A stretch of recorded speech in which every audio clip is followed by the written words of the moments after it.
साफ करने आया हूं।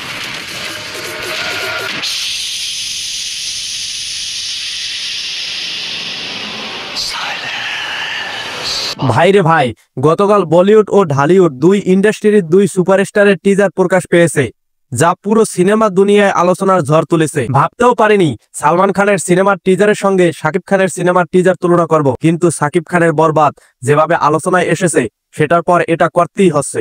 চলুন একে একে দুটি টিজারের নিয়ে কথা বলি। প্রথমেই সালমান খানের ধামাকাদার কামব্যাক। সালমান খান দীর্ঘদিন ধরে ভক্তদের একটা দারুণ অ্যাকশন কামব্যাক দেওয়ার অপেক্ষায় রেখেছেন। এবার পরিচালক AR মুরুগাদ্দাসের হাত ধরে সিকান্দার সিনেমায় তিনি ফিরেছেন, জানিয়ে প্রত্যাশা তুঙ্গে।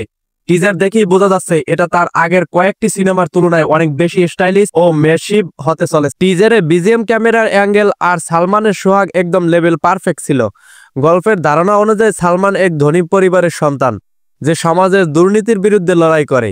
এখানে বেশ কিছু পাওয়ারফুল অ্যাকশন রিয়াকশন দেখা গেছে, যা হলভর্তি দর্শকের সিটি মারার মতো মোমেন্ট তৈরি করবে।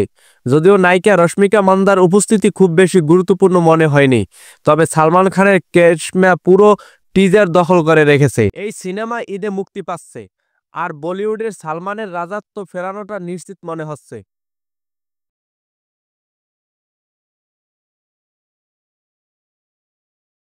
বরবাদ।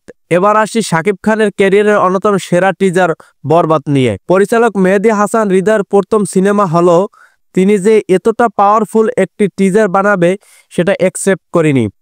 টিজারে প্রথম থেকেই অ্যাকশনের ভারী উপস্থিতি বোঝা যাচ্ছে, যা এখানকার দর্শকরা খুব পছন্দ করে। এটা সত্যি যে টিজারে কিছু দৃশ্য দেখে কেউ কেউ অ্যানিমেল থেকে অনুপ্রাণিত মনে করতে পারেন, তবে পুরোপুরি কপি বলা যাবে না, বরং এটা আমাদের দেশের সিনেমার জন্য এক নতুন উচ্চতা নির্দেশন করেছে। শাকিব খানের সোহাগা পারফরম্যান্স এবং এক্সপ্রেশন ও তার ডায়লগ ডেলিভারি ছিল অসাধারণ। বিশেষ করে শেষের ডায়লগটি দর্শকের মন গেঁথে গেছে। এছাড়াও এই সিনেমায় শাকিবের দুটি লুক থাকতে পারে, যেটা দর্শকের জন্য নতুন চমকও হতে পারে। নায়িকা ইদিকা পালের উপস্থিতিও বেশ গুরুত্বপূর্ণ মনে হচ্ছে, যেটা গল্পের একটা শক্তিশালী ইমপ্যাক্ট রাখবে। আর যিশু সেনগুপ্তের রহস্যময় ভিলেন লুক কৌতূহল আরও বাড়িয়ে দিয়েছে। এবার আসি সিকান্দার বনাম বরবাদ, তুলনা নাকি স্বতন্ত্র পরিচয়। সত্যি বলতে সালমান খানের 400 কোটির সিনেমার সঙ্গে ঢালিউডের সিনেমা তুলনা করা বাস্তবসম্মত নয়, তবে বরবাদ যে সিকিউরিটি ও হাইপ তৈরি করেছে সেটা বলিউডের বড় সিনেমাগুলোর চেয়েও কোনো অংশে কম নয়। সিকান্দার যেখানে ট্রেডিশনাল ম্যাচ অ্যাকশন ফিল্মে ধাঁচে এগিয়েছে, সেখানে বরবাদ গল্পের দিক থেকে বেশি ইন্টারেস্টিং মনে হচ্ছে। এবার আসি শেষ কথায়, এই দুই টিজারই তাদের নিজ নিজ ইন্ডাস্ট্রিতে আলোচনার কেন্দ্রবিন্দুতে রয়েছে। সিকান্দার সালমানের রাজত্ব পূর্ণ প্রতিষ্ঠার লড়াই, আর বরবাদ ঢালিউডের এক নতুন ইতিহাস গড়ার প্রস্তুতি। এখন শুধু অপেক্ষা সিনেমা হলে গিয়ে আসল ধামাকা দেখার।